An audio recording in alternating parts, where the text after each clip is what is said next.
또 새벽 3시에 깼나요? 제때 일어나는 건 단순히 나이가 들었다는 신호일 뿐이에요. 그냥 흔한 현상이라고 생각하면 큰 오해입니다. 만성적인 수면 부족은 뇌졸중 위험을 높입니다. 연속 3일 동안 잠을 못 자면 치매 위험이 2.5배까지 증가할 수 있어요. 충격적인 연구 결과가 이를 증명했습니다. 더 이상 무시할 수 없어요.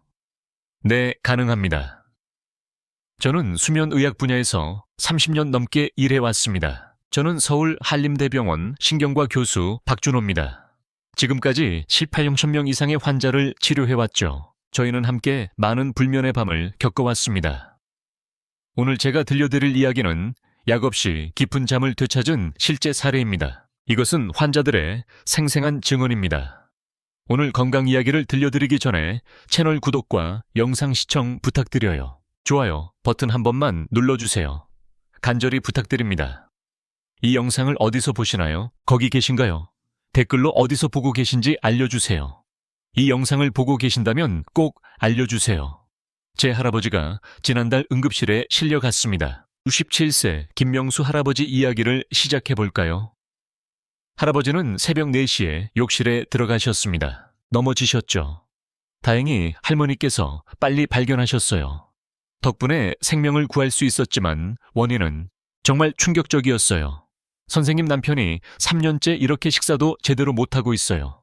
저는 밤에 겨우 2시간도 못 자요. 밤새 뒤척이고 새벽에 일어나 거실을 걸어 다녔어요. 해냈습니다. 떨리는 목소리로 할머니가 말씀하셨죠. 오래 쌓인 절망감이 느껴졌어요. 그런 걸 느낄 수 있었습니다. 사실 김명수 할아버지 증상은 3년째 계속됐습니다. 이 증상은 그 전부터 시작됐어요. 처음엔 나이 들어서 그런가 보다 했는데 점점 심해졌습니다. 상황이 심각해지고 있어요. 밤 11시에 자도 새벽 2시에 깨어 다시 잠들지 못합니다. 겨우 잠들어도 해가 밝아 있죠. 새벽 4시에 꼭 깨어납니다. 화장실 때문에 일어나는 것도 아니고요. 눈이 번쩍 떠져서 다시 잠들 수 없어요. 힘내세요. 머릿속엔 온갖 걱정이 뒤엉켜 있어요. 보험료, 저한테 돈 내셨어요. 아드님, 일은 괜찮나요? 진료 예약은 몇 시였죠? 할아버지가 하신 말씀이에요. 할머니도 잠을 못 주무셨어요. 옆에서 뒤척이며 한숨을 쉬는 소리가 들렸죠. 모든 게 들렸어요. 겨우 잠들었는데 할아버지는 병원에 가지 않겠다고 하셨어요. 그래서 부부 모두 예민해졌죠. 사소한 일에도 짜증이 많아졌어요. 할아버지 혈압은 200이 넘었고 혈당도 130 정도로 높았어요. 삼팔피신 정도로 변동이 심했죠. 만성 수면 부족은 자율신경계를 망가뜨립니다. 그 시스템이 완전히 무너졌어요. 스트레스 호르몬인 코티솔은 정상 수치에서 해치 80까지 올라갔습니다. 검사 결과는 더 심각했어요. 몸 전체 혈관에 아주 작은 혈전들이 있었고 심각한 부정맥도 발견됐죠. 위험한 상태였습니다. 의학적으로는 다발성 뇌경색입니다. 1단계 큰 뇌졸중은 언제 올까요? 위험한 상황이지 이상한 일이 아니에요. 선생님, 저는 정말 이렇게 잠을 못 자서 힘들어요. 무서운 건가요? 할아버지 질문에 저는 이렇게 답했습니다. 잠을 못 자는 건 점점 당신의 삶을 망가뜨립니다. 조용한 살인자처럼 하루하루 갉아먹어요. 하지만 아직 늦지 않았습니다. 기적은 여기서 시작됩니다. 할아버지는 응급처치 후 깨어나셨고 회복했습니다. 저희는 종합적인 치료법을 제시했죠. 바로 수면 치료 프로그램에 참여하는 것이었어요. 할아버지는 그대로 따르셨고 그때부터 인생이 완전히 바뀌었습니다. 모든 게 변하기 시작했어요. 지금 이 글을 읽고 계시다면 비슷한 증상이 있다면 꼭 구독과 좋아요 버튼 눌러주시길 바랍니다. 많은 생명을 구할 수 있습니다. 우선 왜 나이가 들면 잠을 잘 못 자는지 알려드리겠습니다. 정확한 원인을 찾아보죠. 많은 분들이 단순히 나이 때문이라고 생각하지만 그것은 오해입니다. 밝혀야 할 다양한 원인이 많이 있습니다. 중요한 기관이 하나 있습니다. 여기 우리 몸의 생체 에너지 원천 역할을 하는 곳입니다. 나이가 들면서 시상하부의 신경들이 하나씩 손상됩니다. 시작해봅시다. 마치 오래된 시계 부품처럼 닳아 없어집니다. 제가 젊었을 때 밤 9시에도 시상하부는 팔과 내분비선으로 신호를 보냈습니다. 충분한 수면 호르몬인 멜라토닌을 흡수하고 분비했지요. 하지만 55세가 지나면 이 시스템은 고장이 나기 시작합니다. 20대 때의 절반 이하로 멜라토닌 분비가 줄어듭니다. 이런 일은 흔합니다. 사실 저는 10년 넘게 데이터를 분석해온 사람인데 60대 환자들의 멜라토닌 수치는 젊은이의 30%에 불과했습니다. 이것이 첫 번째로 잠들기 어려운 이유입니다. 이유가 바로 이것입니다. 두 번째 문제는 깊은 수면 시간이 크게 줄어든다는 점입니다. 수면에는 4단계가 있습니다. 1단계부터 4단계까지요. 3단계와 4단계는 깊은 수면이라 불립니다. 이때만 호르몬이 분비되고 성장합니다. 호르몬이 분비되고 면역세포가 만들어집니다. 뇌 속 독성 물질인 베타 아밀로이드가 제거됩니다. 그런데 나이가 들수록 이 깊은 수면이 20대의 절반 이하로 줄어듭니다. 점점 줄어들어요. 그래서 8시간 잔다 해도 실제로는 4시간 정도만 깊이 잠든 셈입니다. 저는 작은 소리에도 쉽게 깨곤 합니다. 그래서 아침에 일어나도 상쾌하지 않습니다. 세 번째는 스트레스 호르몬의 악순환입니다. 건강 걱정, 재정 불안, 가족 문제, 사회적 고립 등은 만성 스트레스를 일으켜 코티솔 수치를 높입니다. 이 호르몬은 밤에도 분비됩니다. 보통 코티솔은 아침 6시부터 8시 사이에 자연 분비되어 해가 떠오를 때 우리를 깨우는데 밤에 과도하게 분비되면 잠들기 어려워집니다. 이런 현상이 생길 수 있습니다. 하지만 더 심각한 문제는 이것이 악순환을 만든다는 점입니다. 잠을 잘 못 자면 스트레스가 더 쌓이고 스트레스가 쌓이면 잠들기 더 어려워집니다. 마치 빠져나올 수 없는 늪과 같습니다. 그렇습니다.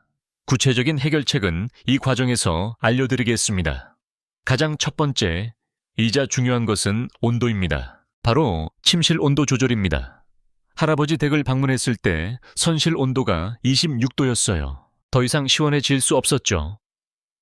감기에 걸리면 어떻게 하시나요? 걱정 많은 김 여사님께서 이렇게 말씀하셨습니다. 제가 이미 설명드렸습니다만 사실은 정반대입니다. 우리는 잠들 때 체온이 1도에서 2도 정도 내려갑니다. 그때 편안히 잘 수 있습니다. 이것은 수백만 년 인류 진화의 결과입니다. 원시 조상들은 해가 지고 기온이 내려가면 자연스럽게 잠에 들었습니다.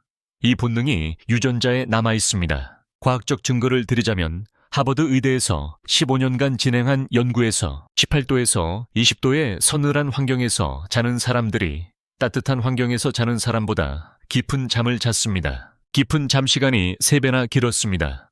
이것은 입증된 사실입니다. 우리의 시각 중추는 매우 정확합니다. 생체식의 역할을 하지요. 밤 동안 주변 온도가 점차 내려가면 뇌는 이를 실제 시간으로 인식하고 멜라토닌 분비를 촉진합니다. 반면 방이 따뜻하면 해가 떠 있다고 생각해 계속 깨어 있게 됩니다. 저는 버텼습니다. 할아버지 처음에 감기에 걸렸다고 하셨죠. 우리 나이에 감기에 걸리면 폐렴으로 발전할 수 있다고 하니 걱정입니다. 하지만 적절한 이불을 덮으면 더 깊이 잘 수 있습니다. 제가 이미 설명드렸습니다. 서늘한 방과 따뜻한 몸이 황금 조합입니다. 두꺼운 이불보다 얇은 이불이 낫습니다. 옷을 2-3겹 입으면 천이 올라가 조절이 쉬워집니다. 사실 침실 온도를 처음부터 19도로 맞춘 것이 할아버지께 큰 변화를 가져왔습니다. 직접 경험하셨죠? 정말 놀라웠습니다. 처음에는 이불을 덮고 누우면 춥게 느껴졌어요. 정말 추웠습니다. 그러다 몸이 느릿해지면서 곧 잠이 들 것 같았습니다. 빛 조절도 매우 중요합니다. 우리 눈 안에는 망막이라는 신경절이 있습니다. 특별한 신경세포인 갱글리온 세포가 있는데 이 세포들은 시력과 상관없이 빛에 반응합니다. 밝기를 감지해 뇌로 신호를 보냅니다. 아침 7시에 햇빛이 들어오면 이 세포가 활성화되고 뇌는 몸을 깨우는 신호를 받게 됩니다. 시상식 중요한 행사에서 이 신호가 보내집니다. 그 후 제어 부위가 멜라토닌을 분비하도록 타이머를 맞추어 수면에 쉽게 들도록 도와줍니다. 보통 16시간 후입니다. 하지만 저는 밤늦게 TV를 봅니다. 스마트폰에서 나오는 청색광을 쬐면 어떤 일이 일어날까요? 영향이 있을까요? 특히 사베스워시오 비타민이 파장됩니다. 청색광은 멜라토닌 분비를 강하게 억제합니다. 뇌가 아직 낮이라고 생각하기 때문입니다. 멜라토닌 분비를 즉시 차단합니다. 맞아요. 박정호 할아버지도 잠이 깼습니다. 저는 지금도 뉴스를 보는 습관이 있습니다. 할아버지가 계셨으니까요. 저는 집에만 있으니 적어도 고향 소식을 들어야겠다고 생각했습니다. 하지만 이게 수면 장애의 주요 원인 중 하나입니다. 한 가지 말씀드리면 할아버지께 밤 9시 이후에는 전자기기를 모두 끄고 대신 은은한 조명을 쓰라고 했습니다. 노란색 조명만 켜두시라고 권했습니다. 처음 며칠은 심심할 수 있지만 몸이 적응하면 자연스럽게 졸음이 옵니다. 맞아요. 두 번째 환자 63세입니다. 최영순 할머니의 스트레스 사례입니다. 관리의 중요성에 대해 말씀드리겠습니다. 할머니는 남편을 잃고 많은 고통을 겪으셨습니다. 불면증에 시달리셨습니다. 선생님 밤마다 여러 걱정이 머리를 맴돕니다. 아들 직장은 괜찮은지, 며느리와의 관계는 어떤지, 병원비는 얼마나 들지, 이런 생각들이 계속되어 잠을 잘 수가 없습니다. 힘내세요. 할머니 이야기를 더 들어보면 상황이 꽤 복잡합니다. 남편이 돌아가신 후 혼자 살면서 두려움에 아들 집 근처로 이사 오셨습니다. 새로운 환경에 적응하려고 노력 중입니다. 쉽지 않다고 하셨죠. 낮에는 괜찮습니다. 장도 리포터 청소하고 드라마도 봅니다. 그렇게 지내고 있습니다. 하지만 중간쯤 가면 갑자기 힘들어집니다. 많이 무섭습니다. 이 넓은 세상에서 남편 없이 자식들과 어떻게 살아갈지 걱정됩니다. 짐이 될까 걱정됩니다. 할머니 혈액검사 결과입니다. 심각합니다. 코티솔 수치가 정상보다 4배 높습니다. 염증 수치도 크게 높습니다. 이 스트레스 호르몬은 밤에도 계속 높게 유지됩니다. 분비되면 온몸이 전투 상태가 됩니다. 지금 할머니 몸은 전쟁터에 있는 상태입니다. 많이 불안해하시고 혈압은 오르고 심장은 두근거리며 온몸이 떨립니다. 근육이 경직되고 긴장되면 아무도 잠을 잘 수 없습니다. 스트레스가 수면에 미치는 영향은 상상 이상입니다. 훨씬 복잡합니다. 우리가 스트레스를 받을 때 내면의 편도체라는 부위가 활성화됩니다. 편도체는 위험을 감지하는 경보 시스템입니다. 매우 중요한 역할을 하며 한번 활성화되면 진정하기 어렵습니다. 동시에 뇌하수체의 부신, 축이라 불리는 복잡한 시스템이 작동합니다. 많은 양의 호르몬을 분비합니다. 혈당을 올리고 혈압을 높이며 면역 기능을 억제합니다.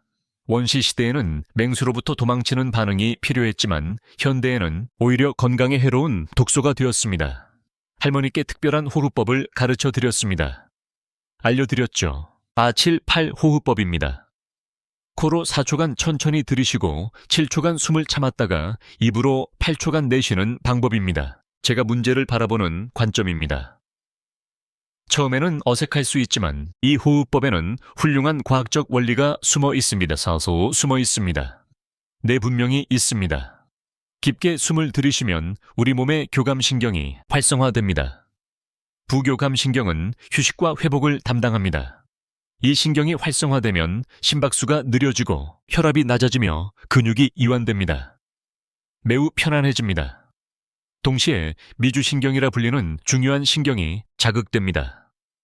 미주신경은 뇌에서 시작해 목을 지나 몸의 가슴과 복부까지 연결되어 있습니다. 이 신경은 가장 긴 신경 중 하나입니다.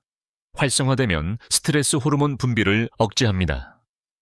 세로토닌 행복 호르몬 분비가 이 신경은 가장 긴 신경 중 하나입니다. 활성화되면 스트레스 호르몬을 분비합니다.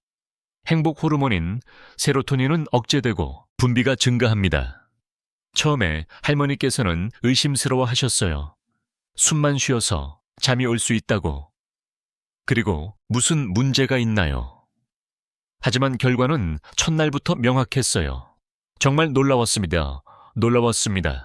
호흡 운동을 약 10번 해보세요. 그렇게 하고 나면 몸이 한결 가벼워지고 마음이 차분해집니다. 평소 같으면 새벽 2시까지 뒤척였을 텐데 30분 만에 잠들었어요. 할머니는 라벤더 향도 사용하셨답니다. 베개에 라벤더 에센셜 오일 한두 방울만 떨어뜨려 보세요. 그냥 떨어뜨리기만 해도 효과가 아주 좋아요.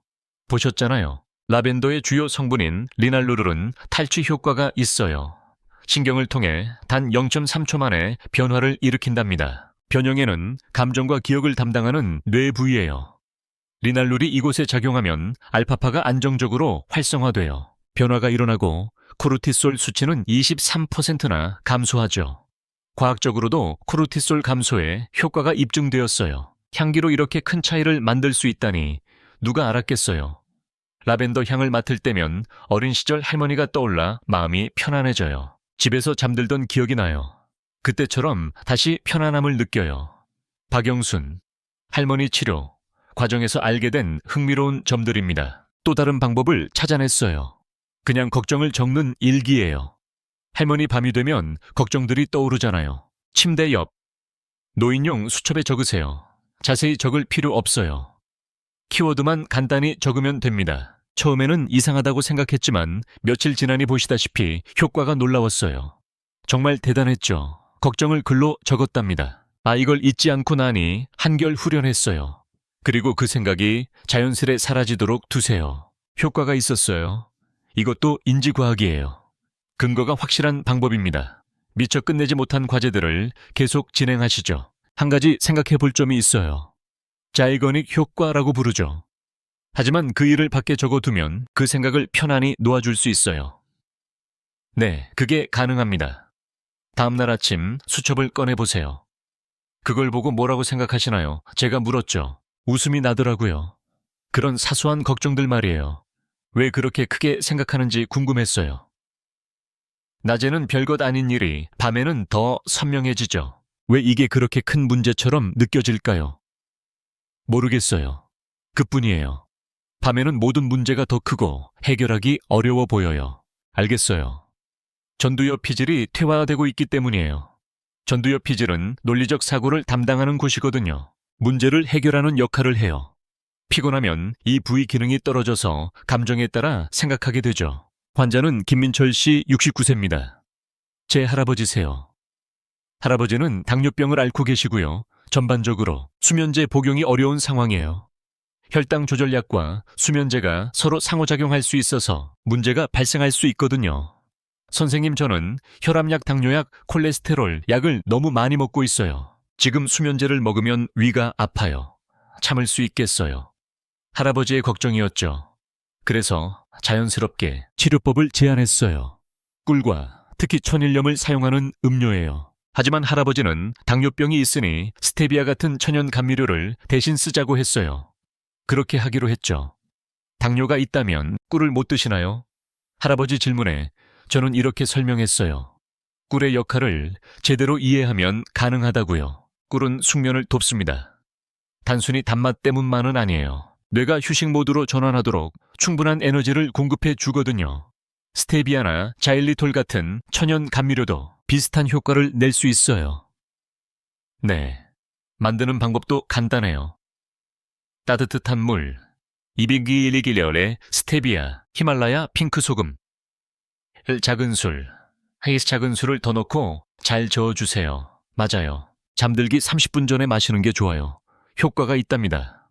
소금은 혈압을 올린다고 하죠. 맞아요. 제 할아버지 중 한 분이 걱정하셨어요. 일반 식염과 천연 소금은 완전히 다릅니다. 히말라야 핑크 소금이나 천연 바다. 소금에는 나트륨 외에도 마그네슘, 칼슘, 칼륨 등이 약 80가지 미네랄이 들어있어요. 이 미네랄들은 실제로 혈압을 낮추는 효과가 있답니다. 안정시키고 신경을 진정시키는 역할이지요. 그중 마그네슘은 특히 천연 신경 전달 물질이에요. 안정제로 불리죠. 우리 몸은 약 300가지 효소 반응에 관여합니다. 신경 전달과 근육 이완이 중요한 역할을 합니다. 환자는 박준호 씨입니다. 연구에 따르면 70%가 마그네슘 부족을 겪고 있습니다. 결과도 있습니다. 칼륨과 나트륨은 세포막의 전기 균형을 유지하며 안정성을 지킵니다. 이는 신경세포의 자극성을 조절합니다. 과도한 흥분을 예방하는 역할을 하죠. 그렇습니다. 그렇게 하겠습니다. 칼슘은 신경 전달 물질 분비를 촉진해 조절과 근육 수축에 도움을 줍니다. 강민철 할아버지가 이 음료를 드셨습니다. 5일 만에 놀라운 변화를 경험하셨죠.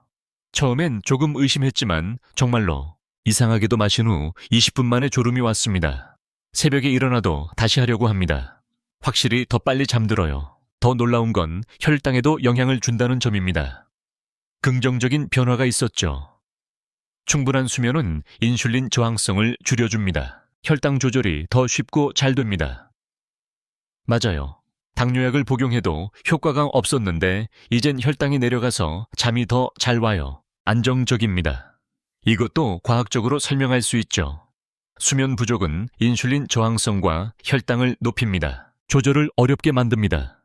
반대로 충분한 수면은 호르몬 농도를 낮추고 균형을 회복해 당뇨병 관리에 도움을 줍니다. 네, 가능합니다. 우유와 바나나 조합도 매우 효과적입니다. 할아버지께 이걸 알려드렸죠. 우유 속 트립토판이 몸에 들어가려면 뇌혈관 장벽이라는 어려운 장벽을 넘어야 합니다. 이때 바나나 속 탄수화물이 도움이 됩니다. 바나나의 탄수화물은 인슐린 분비를 자극합니다. 인슐린이 자극되면 트립토판이 방출됩니다. 다른 아미노산들은 경쟁자입니다. 그러면 트립토판만 자유롭게 몸에 들어갈 수 있습니다. VIP 통로가 열린 셈이죠. 우리 어머니는 우리가 잠들기 전 따뜻한 우유에 꿀 한 스푼을 주곤 했습니다. 이는 4가지 과학 원리 중 하나입니다. 삶의 지혜가 정확히 적용된 거죠. 맞아요. 바나나도 근육 이완에 도움됩니다. 마그네슘과 칼륨이 풍부합니다. 트립토판은 세로토닌으로 변환됩니다. 이를 돕는 비타민의 은유도 있죠. 내 견과류에는 멜라토닌 호르몬이 들어있습니다. 멜라토닌 때문에 먹기도 합니다. 자연 수면제로 부를 수 있습니다. 특히 신맛 나는 체리는 멜라토닌 함량이 높습니다. 미국 루이지애나 주립대 연구에서 체리 주스를 2주간 마신 사람들의 평균 수면 시간이 85분 늘었습니다. 놀라운 결과입니다. 하지만 언제 먹어야 할까요? 타이밍이 효과에 영향을 미칩니다. 이 3시간 충분히 수면을 확보하세요. 위가 소화할 수 있을 때 전에 먹어야 합니다. 모든 활동이 끝난 후 트립토판이 몸에 있게 됩니다. 안전한 효과를 위해 충분한 시간을 주세요. 질문이 있을 수 있죠. 너무 늦게 자는데 바로 먹으면 어떻게 되나요? 할아버지 질문에 이렇게 답했습니다. 위는 밤새 음식을 소화하느라 계속 작동합니다. 사실 깊은 수면에 영향을 줄 수 있습니다. 우리 몸의 모든 기관은 진정한 회복을 위해 휴식이 필요합니다. 네, 휴식할 수 있습니다. 61세 환자 정수진 씨는 목과 어깨 통증으로 밤에 자주 깨셨습니다. 여러 번 깨어나셨죠. 베개를 확인했더니 15cm나 되는 높고 긴 베개였습니다. 35년 넘게 사용하셨습니다. 이 높은 베개가 편할 수도 있지만 말씀하신 대로 불면증의 주원인이었습니다. 할머니 정상적인 경추 모양이 어떤지 아시나요?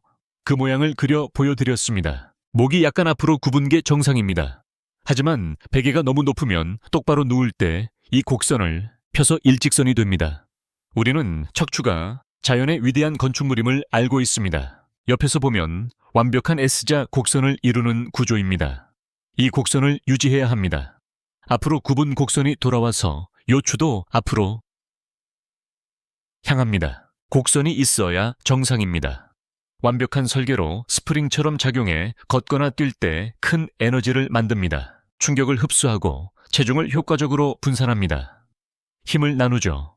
하지만 틀리면 해롭습니다. 매일 밤 7, 8시간 베개를 사용해야 합니다. 그동안 구조가 무자비하게 파괴됩니다.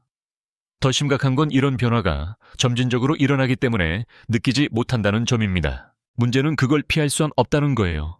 그 다음엔 그냥 베개를 치우면 됩니다. 저는 먹지도 자지도 않아도 되나요?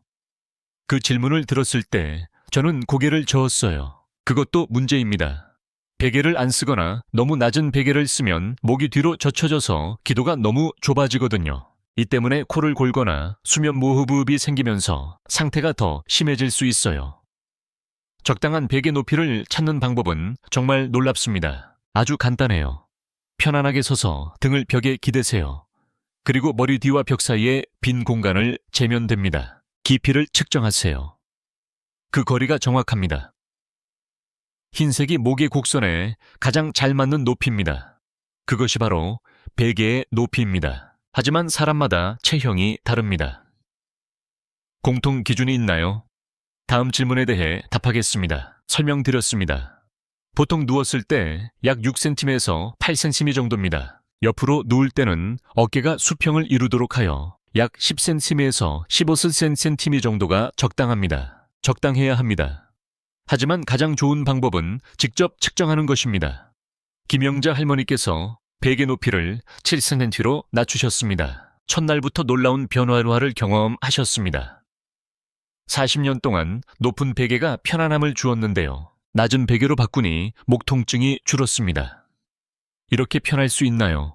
아침에 일어나면 목과 어깨가 뻣뻣하지 않습니다. 아닙니다. 하지만 더 중요한 변화는 수면의 질입니다. 저도 훨씬 깊게 잠들기 시작했어요. 예전에는 작은 소리만 나도 깰 수 있었는데 요즘은 아무 소리도 듣지 못합니다. 고장이 난 줄 알았어요. 그게 아니었어요. 이것은 과학적으로 설명할 수 있습니다. 목 척추가 정상 위치에 있으면 기도가 충분히 넓어 깊게 숨 쉴 수 있습니다. 안정적입니다. 깊게 호흡하면 뇌에 충분한 산소가 공급되어 깊은 잠을 자게 됩니다. 자세도 중요합니다. 가장 나쁜 자세는 엎드려 자는 것입니다. 엎드리면 목이 한쪽으로 돌아가야 해서 목 척추에 큰 압박이 가해집니다. 척추에 큰 압박을 주어 가슴이 답답하고 숨쉬기 어렵습니다. 두 손을 머리 위로 올리고 편안한 잠을 자시길 바랍니다. 이 자세도 피해야 합니다. 이 자세는 어깨에 관절에 압박을 주어 신경이 눌려 팔이 마비될 수 있습니다. 가장 좋은 자세는 똑바로 누워 무릎 밑에 작은 베개를 놓는 것입니다. 이것이 몸에 주는 편안함입니다. 허리 부담을 줄여줍니다. 부담이 줄어들고 다리 혈액순환이 개선됩니다. 모든 것이 좋아질 것입니다. 옆으로 누울 때는 두 다리 사이에 베개를 끼우세요. 옆으로 누우면 골반과 척추 정렬이 더 좋아집니다. 김영자 할머니께 추가 정보를 드렸습니다. 방법이 하나 있습니다. 풍지혈이라는 침구점이 귀 뒤에 있습니다. 마사지하는 혈자리입니다. 풍지혈에 대해 들어보셨나요? 할머니께서 고개를 저으셨습니다. 귓뼈 뒤 빈 공간에 있습니다. 이곳이 풍지혈입니다. 세계보건기구와 자율신경조절기관이 이 혈자리를 인정했습니다. 정확한 위치를 알려주세요. 제가 알려드리겠습니다. 귀 뒤를 만지면 뼈가 튀어나온 것을 느낄 수 있습니다. 그 뼈 바로 아래 목과 맞닿은 지점에 작은 움푹 파인 곳이 있습니다. 바로 그곳이 풍지혈입니다. 엄지손가락 2개로 풍지혈 부위를 눌러주세요. 부드럽게 눌러 작은 원을 그리며 마사지하세요. 저도 그분께 마사지해 드렸어요. 너무 세게 누르지 말고 적당한 강도로 눌러주세요. 30초 정도면 충분합니다.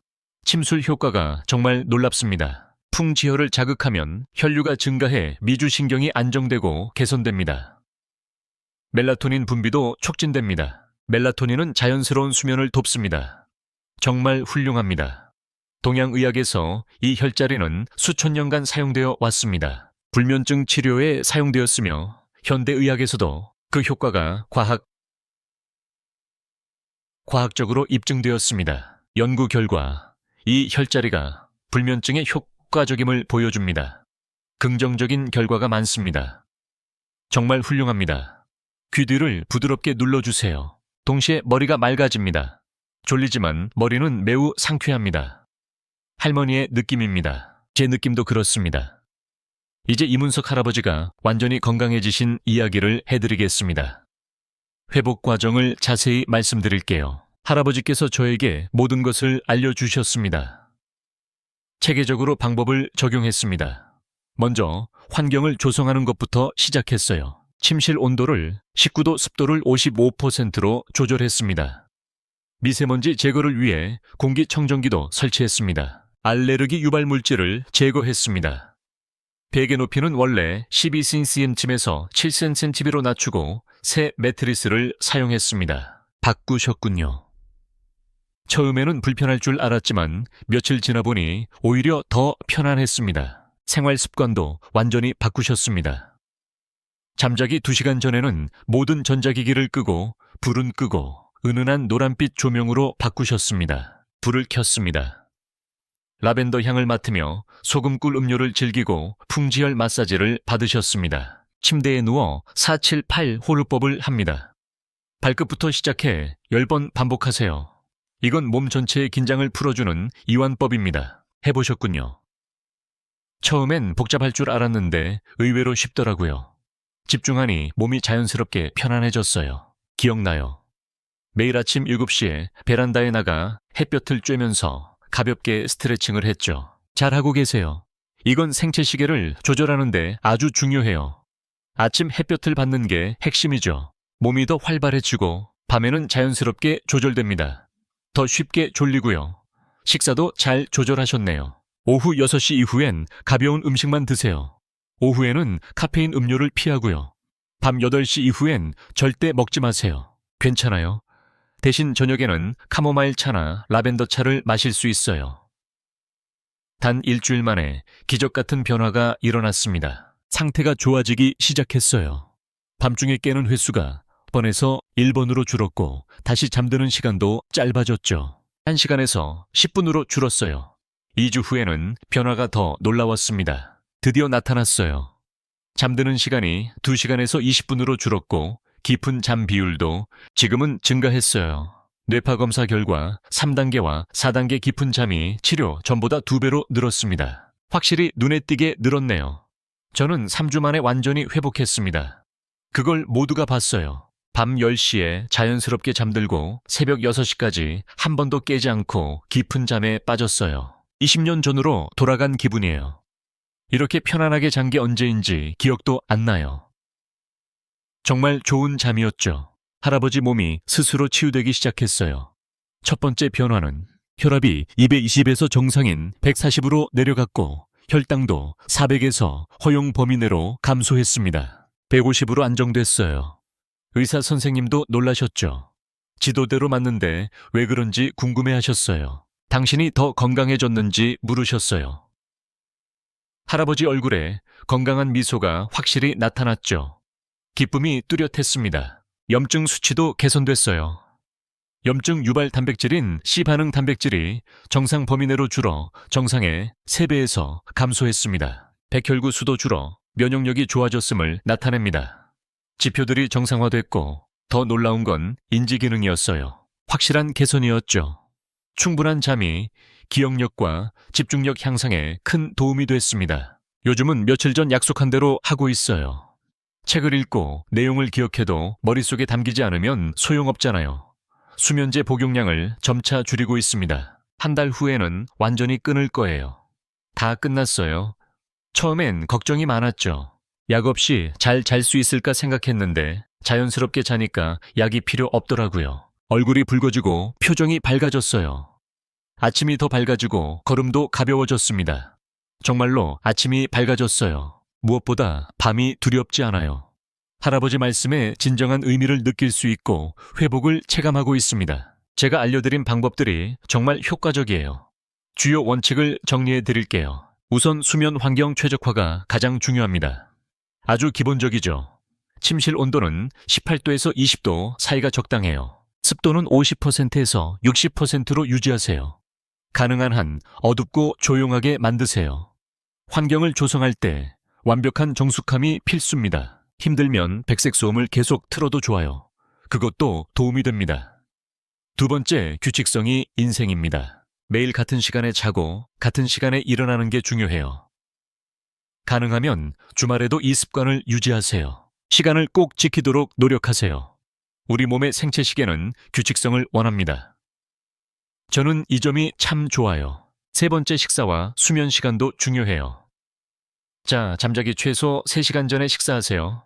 특히 매운 음식이나 기름진 음식은 피하세요. 소화 과정과 위의 열 활동이 잠에 영향을 줄 수 있거든요.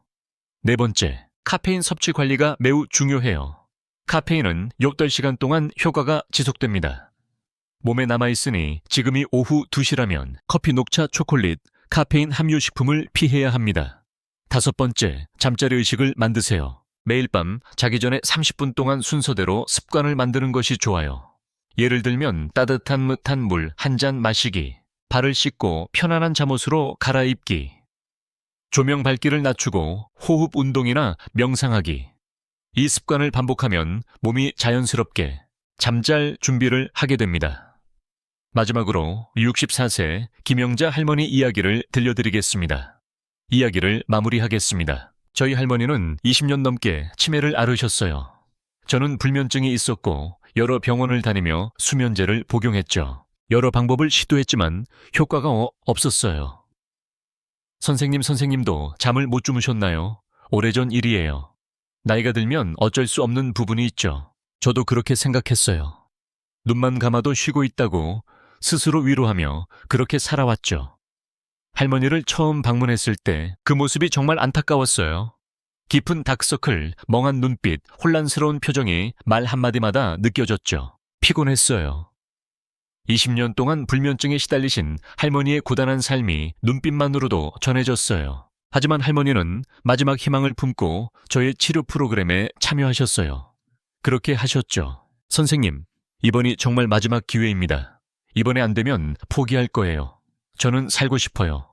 할머니는 다른 환자들보다 의지가 강했어요. 온도 조절 조명 관리, 호투법 연습, 소금 꿀 마시기, 베개 높이 조절 마사지와 지압도 한 번도 빼먹지 않았어요. 절대 포기하지 않으셨어요. 첫 주에는 큰 변화가 없었어요. 선생님, 아직 큰 진전은 없네요. 그렇게 생각했지만 저는 포기하지 않았어요. 계속 노력할 거예요. 할머니의 다짐은 확고했죠. 두 번째 주에 작은 변화들이 나타났어요. 변화가가 시작됐어요. 새벽에 깨는 횟수가 줄고 다시 잠들 수 있었죠. 수면 시간도 점점 짧아졌어요. 세 번째 주에는 더 분명한 변화가 있었어요. 한 번은 밤 12시에 잠들어 5시 전에 한 번만 깨고 다시 잠들었죠. 10년 만에 처음 있는 일이었어요. 한 달 후 놀라운 일이 일어났습니다. 그 일이 일어났어요. 선생님, 어젯밤 10시에 잠들었고 오늘 아침 6시까지 한 번도 깨지 않고 잤어요. 처음에는 꿈인 줄 알았어요. 몸은 아팠지만 머리는 맑았죠. 20년 만에 정상 상태로 돌아온 기분이었어요. 수면뿐 아니라 일상생활 모든 면에서 개선됐어요. 아침에 일어나면 건강하고 집안일도 할 수 있었죠. 요리도 하고 이웃과도 놀아요. 사회적 교류도 늘었어요. 예전에는 늘 피곤하고 사람 만나기 싫었는데 이제는 친구들을 만나면 대화하는 게 즐거워요. 삶의 활력이 돌아왔죠. 그런 일이 있었어요. 더 감동적인 건 할머니께서 지금은 불면증으로 고통받는 분들을 돕고 계세요. 중요한 건 그분들을 도와준다는 점이에요. 아파트에 저 같은 분들이 많아요. 잠 못 이루는 분들. 그런 분들이 많아요. 제가 할머니께 가르쳐드린 방법을 그분들과도 나누고 있어요. 중요한 건 완벽함이 아니라 꾸준함입니다. 한꺼번에 모든 걸 하려 부담 갖지 마세요. 오늘 하루 한 가지에 집중합시다. 그리고 밤부터 시작해요. 건강한 3가지 습관, 우리가 새로운 시대를 만들어갈 수 있습니다. 작은 행동이 큰 변화를 만듭니다. 건강하고 행복한 하루 되시길 바랍니다. 오늘 내용이 도움이 되셨다면 공유해 주세요. 좋아요와 구독도 눌러주세요. 감사합니다. 카카오톡 가족과 친구들에게 이 영상을 공유해 주세요. 휴대폰으로 이 클립을 나누세요. 균형 잡힌 삶. 저희가 모은 건강 정보를 통해 모두가 건강해질 수 있습니다. 함께 건강한 노년을 만들어가요. 다음에는 유용한 건강 팁으로 찾아뵙겠습니다. 이 영상을 어디서 보고 계신가요? 댓글로 알려주세요. 영상 보고 계시면 알려주세요. 부탁드립니다. 오늘 강의가 도움이 되셨다면 구독, 좋아요, 알림 설정 부탁드려요. 다음 영상을 놓치지 마세요. 감사합니다. 오늘도 건강한 하루 보내시길 바랍니다.